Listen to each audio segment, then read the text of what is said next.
So hey guys, what's up? Welcome to the channel and today we are going to start a new series of SQL. आज की इस class में हम लोग SQL के बारे में जानेंगे।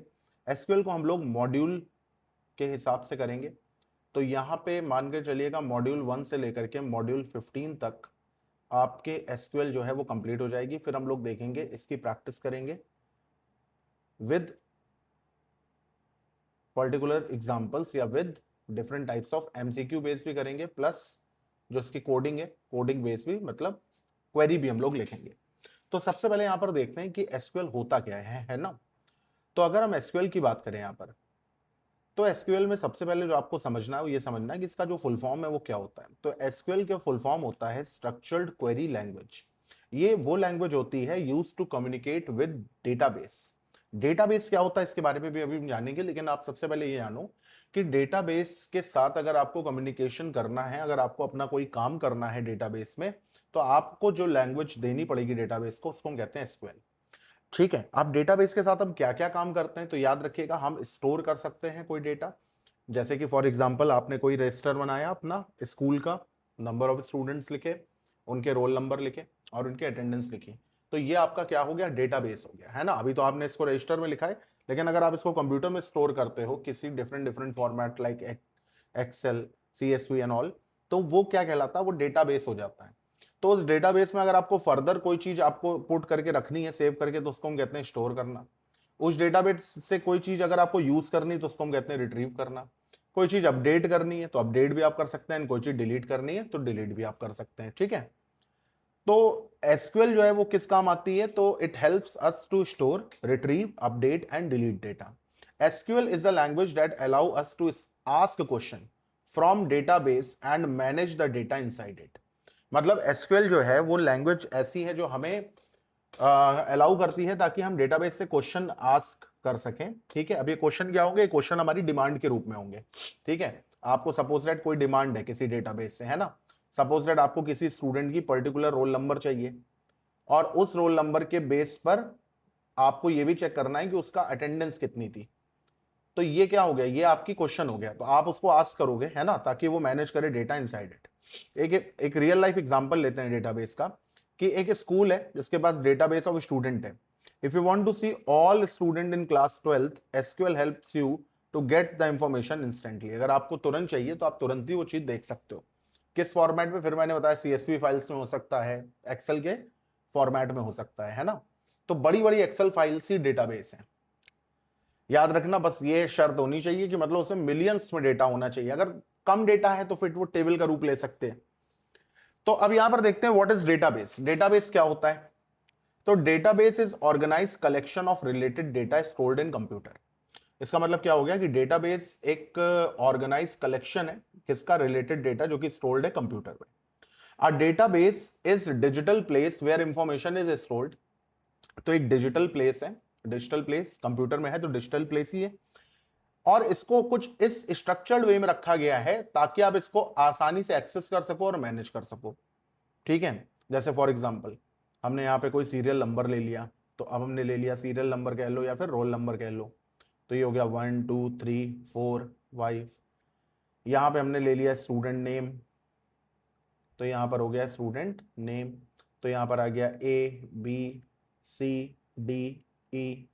ठीक है, फिर यहां पर हमने ले ली उनकी स्टूडेंट आईडी, तो स्टूडेंट आईडी आ गई 0001 0002 0003, तो 0004 एंड 0005। तो इसका मतलब यह है कि यहां पर जो भी रोज एंड कॉलम्स है वो एक स्ट्रक्चर्ड वे में आपको यहां पर दिखते हैं, और इसी को हम कहते हैं डेटाबेस। ठीक है, अब ये मिलियंस ऑफ रोज में भी जा सकता है। ठीक है, रोज मिलियंस में भी जा सकती है। एग्जाम्पल के बिहाफ पे अगर हम देखें तो जैसे स्कूल में स्टूडेंट का रिकॉर्ड हो गया, हॉस्पिटल्स में पेशेंट का रिकॉर्ड हो गया, बैंक में कस्टमर की डिटेल हो गई, ऑनलाइन शॉपिंग ऑर्डर्स हो गए, रेलवे रिजर्वेशन सिस्टम हो गया। तो ये सारी चीजें क्या होती हैं, ये आपके डेटाबेस में एज एन एग्जाम्पल काम करेंगी। जैसे for example, instead of writing student detail in notebook, school store it in database. Okay, तो डेटाबेस कितने टाइप के होते हैं, तो यहां पर अगर हम देखें तो ये दो टाइप के होते हैं।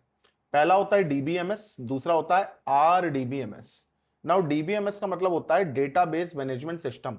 ये वो सॉफ्टवेयर होता है जो कि क्रिएट करता है, स्टोर करता है और मैनेज करता है डेटा को।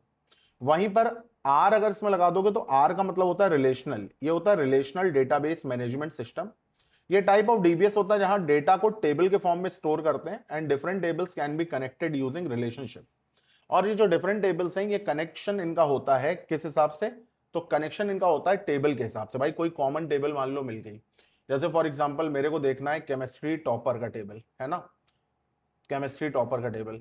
तो मैंने देखा कि केमिस्ट्री टॉपर का टेबल में कुछ ऐसी कॉलम्स होंगे जो कि क्या नाम है स्टूडेंट के डेटाबेस में भी होंगे, है ना, स्टूडेंट के डेटाबेस में भी होंगे। तो इन दोनों को कनेक्ट करेगी एक, उसको हम कहते हैं की। कौन सी की होती है अभी हम आगे देखेंगे। तो अगर क्या नाम है ऐसा डेटाबेस है जिसमें टेबल्स में डेटा स्टोर है और डिफरेंट टेबल कनेक्टेड है कुछ रिलेशनशिप के हिसाब से, तो उसको हम कहते हैं क्या, उसको कहते हैं रिलेशनल डेटाबेस। ठीक है। नाउ रिलेशनल डेटाबेस के ऊपर अगर हम देखें यहाँ पे तो डीबीएमएस और आरडीबीएमएस में कुछ एग्जांपल्स हैं। जैसे फाइल बेस्ड सिस्टम होता है, आरडीबीएमएस में आता है आपका माई एसक्यूएल, पोस्टग्रेसक्यूएल, ओरेकल और एसक्यूएल सर्वर। ठीक है, जिसके ऊपर मोस्टली हम लोग काम करते हैं। अब दोनों के बीच में डिफरेंस देखते हैं जरा। तो डीबीएमएस और आरडीबीएमएस में सबसे पहला डिफरेंस तो हो जाएगा इनका फुल फॉर्म प्लस डेफिनेशन। ठीक है, सबसे पहला डिफरेंस हो जाएगा इनका फुल फॉर्म और इनकी डेफिनेशन। फिर दूसरी बात अगर हम देखें तो यहां पे ये करता है स्टोर करता है डेटा को डीबीएमएस, और ये करता है स्टोर डेटा इन टेबल। रिलेशनशिप जो होती है वो लिमिटेड होती है, support relationship between table, simpler है और ये पावरफुल है। Use for small system, use for large applications. ठीक है, और एग्जांपल्स भी मैंने आपको यहां पर दिखाए कि ये सिंपल एक फाइल बेस्ड सिस्टम होता है, जबकि आरडीबीएमएस माई एसक्यूएल होता है, पोस्टग्रेसक्यूएल होता है, ओरेकल है और एसक्यूएल सर्वर है। इसमें से आप किसी तीन के भी नाम याद रखेंगे तो आपका काम हो जाएगा, जिसमें ये और ये इंपॉर्टेंट है। ठीक है,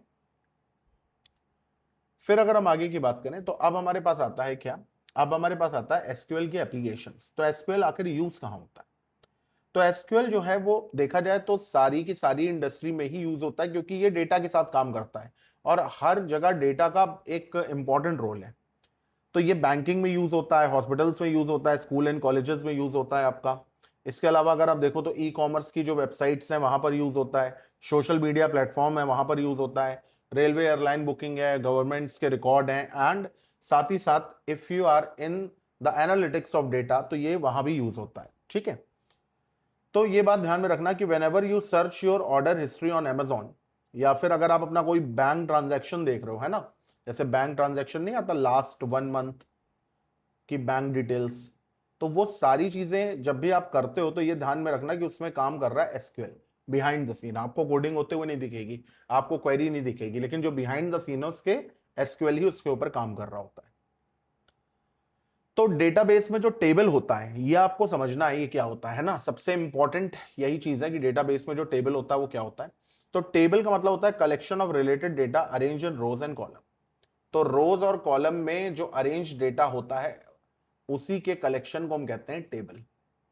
सिंपल डेफिनेशन में अगर हम देखें तो सिमिलर टाइप की इंफॉर्मेशन अगर ऑर्गेनाइज्ड फॉर्मेट में है तो उसको हम कहते हैं टेबल। जैसे एक एग्जांपल के तौर पे मैंने यहाँ पे लिया है स्टूडेंट टेबल। तो इसमें देखोगे स्टूडेंट आईडी है, नेम है और क्लास है। यानी आप कहोगे कि इसमें कॉलम कितने हैं, तो कॉलम इसमें है 3।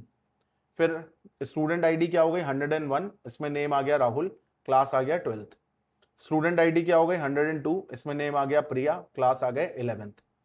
स्टूडेंट आईडी क्या आ गया 103, इसमें नेम आ गया अमन और इसमें आ गया क्लास 12th। ठीक है, तो ये जो है ये हमारी रोज है R1, R2, R3। अब रोज एक कंप्लीट डेटा यहां पर दिखाती हैं और ये मिलियंस भी जा सकती हैं, ये डिपेंड करता है कि आप किस डेटाबेस के ऊपर काम कर रहे हैं। तो यहां पर अब हम देखेंगे क्या होता है रोज एंड क्या होता है कॉलम्स। तो रो का मतलब क्या होता है, जो रिप्रेजेंट वन कंप्लीट रिकॉर्ड, जैसे 101 राहुल एंड क्लास 12th। तो इस रो में अगर आप देखोगे तो स्टूडेंट आईडी भी है, इस रो में अगर आप देखोगे तो नेम भी है, और यहां पर अगर आप देखोगे तो क्लास भी है। तो ये तीनों चीजें यहां पर हैं। ठीक है, तो अगर एक कंप्लीट रिकॉर्ड जो है वो रो दिखाता है, वहीं पर जो कॉलम है वो रिप्रेजेंट करता है वन टाइप ऑफ इंफॉर्मेशन, वो केवल एक ही टाइप ऑफ इंफॉर्मेशन को रिप्रेजेंट करता है। जैसे अगर मैं यहां पर बात करूं तो यहां पर अगर आप देखेंगे तो रो पे आपको स्टूडेंट के रिकॉर्ड मिल रहे हैं, वहीं पे कॉलम पे आपको स्टूडेंट आईडी, नेम और क्लास ये आपको दे रखा है। आपको याद रखना है कि row is known as record. SQL में रो को हम रिकॉर्ड कहते हैं, ठीक है, एसक्यूएल कह लो या टेबल कह लो, डेटाबेस कह लो, और कॉलम को हम कहते हैं फील्ड, ठीक है। तो ऐसे याद रखना, आर आर यानी रो से रिकॉर्ड होता है ना, और सी एफ यानी कॉलम फील्ड होता है। तो कभी कभी रिकॉर्ड्स एंड फील्ड जैसे टेक्निकल टर्म्स भी यूज हो सकते हैं, तो उस समय फिर आपको घबराना नहीं, बस एक याद रखना, रिकॉर्ड एंड फील्ड में आर से रिकॉर्ड है तो वो रो होगा, और एफ फॉर फील्ड है तो वो कॉलम होगा, ठीक है। फिर हम बात करते हैं यहां पर कि यहां पे ना कीज होती है, तो दो की होती है आपकी, एक होती है प्राइमरी की और एक होती है फॉरेन की। तो प्राइमरी की क्या है, तो प्राइमरी की is a column that uniquely identifies each record in a table. यानी प्राइमरी की वो कॉलम है जो यूनिकली आइडेंटिफाई करता है each record in a table, ठीक है, ये यूनिक होता है। अच्छा, इसमें एक रूल है कि ये कभी भी डुप्लीकेट नहीं हो सकता है, प्राइमरी की कभी भी डुप्लीकेट नहीं हो सकती, ठीक। दूसरी बात है कभी नल नहीं हो सकती, इसकी वैल्यू कभी आप खाली नहीं छोड़ सकते हैं। और हर टेबल में कम से कम एक प्राइमरी की होनी चाहिए, वरना टेबल बन नहीं पाएगा फिर। अब जैसे अगर मैं आपसे यहां पर बताऊं कि स्टूडेंट आईडी है, तो स्टूडेंट आईडी 101 राहुल की है, 102 प्रिया की है, 103 अमन की है। अब अगर मैं आपसे पूछूं इससे प्राइमरी की क्या होगा, तो माइट भी कुछ लोग कहेंगे स्टूडेंट आईडी होगी, कुछ हो सकता है कहीं नेम हो, कुछ हो सकता है कहीं दोनों हो। बट आपको यहां पे एक चीज का ध्यान रखना है, राहुल नाम के एक से ज्यादा लोग हो सकते हैं, प्रिया नाम की एक से ज्यादा लोग हो सकते हैं, अमन नाम के एक से ज्यादा लोग हो सकते हैं, लेकिन none of the two student can claim that they have same student ID. यानी कि कोई भी दो डिफरेंट स्टूडेंट ये क्लेम नहीं कर सकते हैं कि मेरी स्टूडेंट आईडी भी 101 है और मेरी स्टूडेंट आईडी भी 101 है। आपने देखा होगा आपकी क्लासेस में जो नेम है वो कॉमन होते हैं, बट रोल नंबर्स कभी कॉमन नहीं होते, है ना। तो यहां पे स्टूडेंट आईडी जो है वो क्या है, वो प्राइमरी की है, बिकॉज क्योंकि हर स्टूडेंट के पास अपनी एक यूनिक आईडी होती है। वहीं पे अगर हम बात करते हैं फॉरेन की तो फॉरेन की is a column that connect one table with another. Foreign की जो है वो क्या होता है, वो कॉलम होता है that connect one table with another table. अब इसका मतलब आप ये समझ सकते हैं कि ये एक कॉमन टेबल होता है, ठीक है, क्या होता है, एक कॉमन टेबल होता है। जैसे यहां पर अगर हम देखें तो स्टूडेंट आईडी में दे रखे हैं 101 102, नेम में दे रखा है राहुल एंड प्रिया। अब ये तो हो गया आपका स्टूडेंट रिकॉर्ड, ठीक है, ये तो हो गया आपका स्टूडेंट रिकॉर्ड, स्टूडेंट रिकॉर्ड का टेबल हो गया ये। अभी मैं यहाँ पे नेमिंग पे नहीं आ रहा हूं, तो ऐसे ही बस नाम दे दिया। और ये आपका मार्क्स का रिकॉर्ड है, तो ये अगला टेबल आपका किसका आ गया, मार्क्स टेबल आ गया। तो आप देखेंगे यहां पर स्टूडेंट आईडी कॉमन आ रही है, ये देखो स्टूडेंट आईडी यहां पर भी है, स्टूडेंट आईडी यहां पर भी है। यानी कि ये कह सकते हैं कि राहुल के मार्क्स 92 आए और प्रिया के मार्क्स 88 आए। तो स्टूडेंट आईडी जो है वो यहां पर अगर आप देखेंगे तो ये क्या है, तो student ID in the marks table is a foreign key because it refers to student ID in the student table, क्योंकि ये स्टूडेंट आईडी स्टूडेंट टेबल में भी है और मार्क्स टेबल में भी है। तो फॉरेन की का मतलब क्या होता है, वो column that connect one table with another table, it helps to create relationship between table, ठीक है। फिर हमारा मॉड्यूल 1 केवल यहीं तक है। अब नेक्स्ट क्लास में हम लोग मॉड्यूल 2 देखेंगे, जहां पर मैं आपको नेमिंग सेट एंड रूल्स के ऊपर बात करूंगा, ठीक है। आई होप आपको वीडियो अच्छा लगा होगा, अच्छा लगे तो लाइक करिएगा, चैनल को शेयर एंड सब्सक्राइब करिएगा।